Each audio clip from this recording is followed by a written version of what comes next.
I'm Derek Diedrichson from RelaxShacks.com, author of Humble Homes, Simple Shacks. I want to talk about windows today. Recycled freebie windows when perhaps building your tiny house or Tumbleweed. Your avenue to saving lots and lots of money, believe me. And that's what these videos are all about, a whole series of them, one tip each time.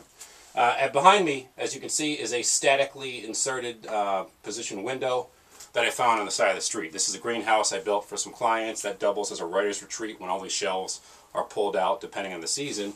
And this back here side of the street, these windows behind me, this is something a lot of people overlook. Oh, I got to spend all this money on windows and there's a huge percentage of my budget for the tiny house.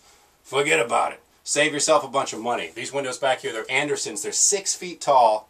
I got 7 of them on Craigslist for $425. Normally, each window is $1,200. You do the math there.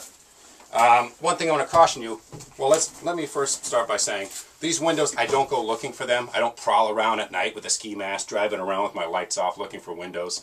A lot of times construction sites, if you see people, renovating a house and they're getting rid of windows or putting them out by the curb or near a dumpster, ask these people, can I have those windows? In some cases, you'll be shocked. They'll give them to you because they don't want to put them in the dumpster and pay for that extra weight when they're hauled away, or they just don't want to deal with them.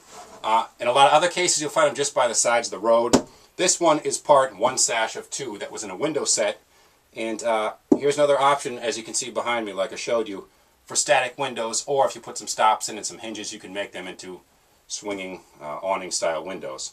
But with this particular case, I brought this one out to show you because, see all the fogging in here? The vapor barrier here, the seal has been broken. Between the double pane glass, there is now a lot of condensation. So with temperature changes, you can get some fogging between these panes. It looks like crud, and you lose some R value. So this is something to be wary of. You still can use these windows if you're making a clubhouse, or let's say you're building some kind of solar collector where looks don't really matter, and if you got nothing else to use. But windows like this, you might want to pass up on. But otherwise, in a lot of cases, you'll find windows that are perfectly good because people are just too lazy to reuse them, give them away, and just want to throw them out, especially here in the States.